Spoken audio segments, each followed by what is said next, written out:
오늘 말씀 바로 앞에 있는 스가랴 7장에서는 여호와 하나님의 말씀은 진노에 가득한 모습이었습니다. 이것은 유다 백성들이 여호와의 율법을 듣지 않았고, 또 이러한 유다 백성들에게 하나님께서는 계속해서 선지자들을 보내셨는데도 불구하고 이 선지자를 통해서 주시는 말씀도 듣지 않으면서 자신들의 굳게 굳어버린 마음을 돌이키지 않은 이들의 완악함 때문이었습니다. 결국 여호와의 진노는 이들에게 주셨던 가나안 땅에서 이들을 뽑아내어 세계의 열방에 흩어버리고 또 바벨론의 포로로 끌려가게 하신 일로 나타나게 되었습니다. 유다가 하나님의 큰 진노하심과 그리고 이 징계를 받게 된 것은 전적으로 자신들의 문제였고 자신들의 책임이었습니다. 그렇기 때문에 자신들의 죄 때문에 징계받고 이런 상황에서 용서를 구한다라는 것은 너무 염치가 없는 일이었죠. 근데 바로 이어지고 있는 오늘 8장으로 오게 되면 분위기가 정반대가 됩니다. 분노하고 징계하신 여호와의 마음이 반대가 되어서 이들을 아끼고 사랑하는 마음으로 나타나고 있기 때문입니다. 2절에서는 이렇게 말합니다. 만군의 여호와가 이같이 말하노라. 내가 시온을 위하여 크게 질투하며 그를 위하여 크게 분노함으로 질투하노라.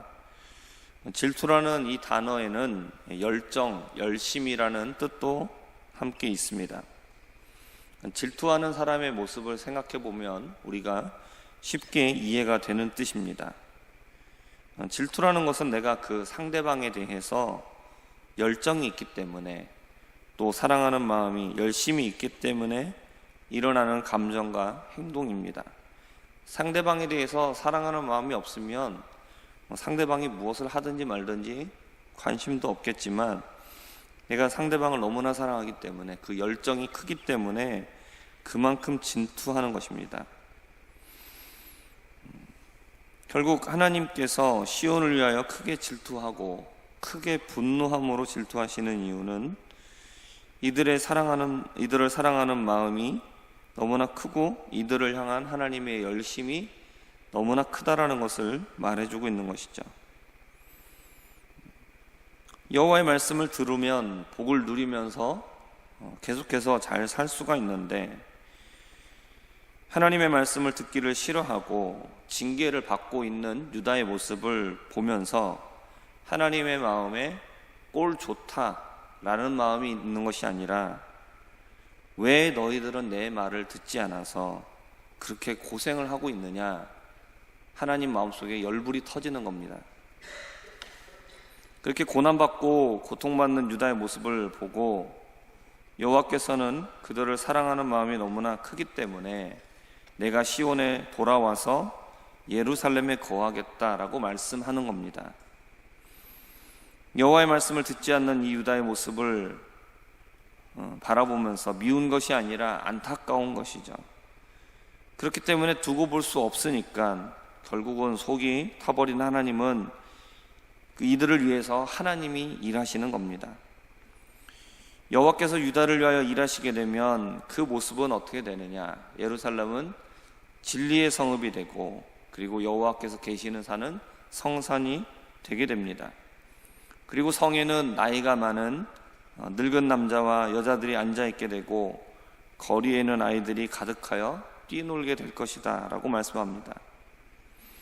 남녀노소 가릴 것 없이 사람들이 성에 가득한 것은 나라가 평안할 때에 가능한 모습입니다. 이제까지 유다는 바벨론에게 3번에 걸쳐서 침략을 받았고 사람들이 죽어나갔고 온 나라는 황폐하게 되었습니다. 황폐하게 되어진 이 땅에 돌아온 사람들이 있었습니다. 그러나 그 숫자는 매우 적었고, 이들은 유다를 미워하는 주변 민족들의 위협에 항상 노출되어 있었습니다. 그렇기 때문에 여호와께서 말씀하시는 것처럼 사람들이 넘쳐나는 모습은 상상도 할 수 없는 것이지만, 여호와께서는 말씀하십니다. 너희의 눈으로는 이것이 믿기 어려운 일이지 않느냐라는 거죠. 감히 생각할 수가 없는 일입니다. 하지만 내 눈에, 하나님의 눈에 이런 것은 이상한 일이 아니다라고 말씀하시죠. 사람의 손으로, 사람의 능력으로는 도저히 이루어질 수 없지만 하나님의 손과 능력으로는 이루어질 수 있는 줄 믿습니다. 그리고 여호와께서는 당신의 백성들을 해가 뜨는 곳에서부터 해가 지는 곳까지 모든 곳에서부터 구원하여 내신다. 그러니까 세상 모든 나라에 흩어졌던 하나님의 백성들을 모으시겠다라고 말씀합니다. 그래서 예루살렘에 거주하게 하고 백성들을 진리와 공의로서 다스리는 하나님이 되시겠다라고 말씀합니다. 이러한 말씀하시는 이유는 9절에 나와 있습니다. 파괴된 성전을 건축하고 있는 유다 백성들의 마음을 위로하시고 힘을 주시기 위해서입니다.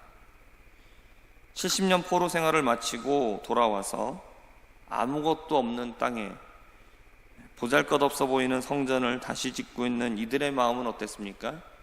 너무나 착잡하고 또 하고는 있지만 전혀 힘이 나지 않는 빽 빠지는 상황이었습니다. 이전의 영광을 바라보며 생각하면 지금 본인들이 다시 짓고 있는 스룹바벨 성전은 너무나 보잘것없는 것이죠. 그러면서 우리가 하나님의 위로와 하나님의 인정을 받을 수 있을까? 우리가 이전처럼 다시 돌아갈 수 있을까? 그러지 못하겠지라는 생각이 가득했습니다. 그러나 하나님은 돌아온 백성들에게 내가 이전과 같이 대해 주시겠다라고 말씀합니다. 이들에게 평안을 주시고 그리고 안정되고 풍요로운 삶을 주시겠다라고 말씀하고 있는 겁니다. 그렇게 하심으로써 이들에게 힘을 내어서 성전을 건축하고 두려워하지 말라고 말씀하시는 겁니다. 하나님은 어떤 분이십니까? 진노 중에도 긍휼을 잊지 않으시는 분입니다.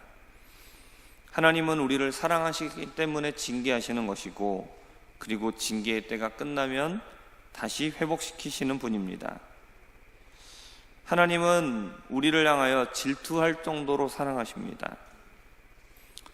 우리는 그러한 하나님의 사랑을 받을 만한 자격이 없는 자들이죠. 그러나 하나님은 우리를 사랑하시고 우리를 질투하시는 그 열정과 그 열심을 가지고 우리를 반드시 하나님의 사랑을 받기에 합당한 자가 되게 하십니다. 이 유다 백성들과 마찬가지로 우리들도 이러한 하나님의 사랑을 받은 자인 줄 믿습니다. 우리를 향한 하나님의 질투하시는 사랑, 하나님의 그 열심이 우리를 인도하시고 있기 때문에 우리는 이 세상을 이길 수 있는 자가 될 것입니다. 우리는 하나님의 사랑을 받고 있습니다. 지금 내 삶 속에 나의 지금 현재 상황과 상관없이 우리가 하나님의 선택을 받았기에 우리는 하나님의 사랑을 받은 자들이고 그리고 하나님께서는 모든 것을 변하여서 기쁨이 되게 하실 것입니다. 이러한 하나님의 사랑을 믿고 의지하며 살아갈 수 있는 우리 모두가 되기를 주님의 이름으로 부탁드립니다. 기도하겠습니다. 하나님 아버지, 우리를 향한 하나님의 사랑, 질투하시도록 우리를 사랑하시는 하나님의 그 열정과 하나님의 그 열심이 우리를 하나님의 사람답게 만드실 줄 믿습니다.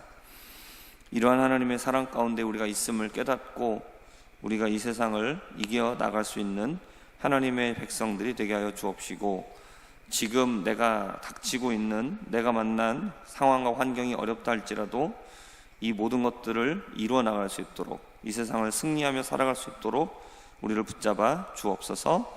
예수님의 이름으로 기도합니다. 아멘.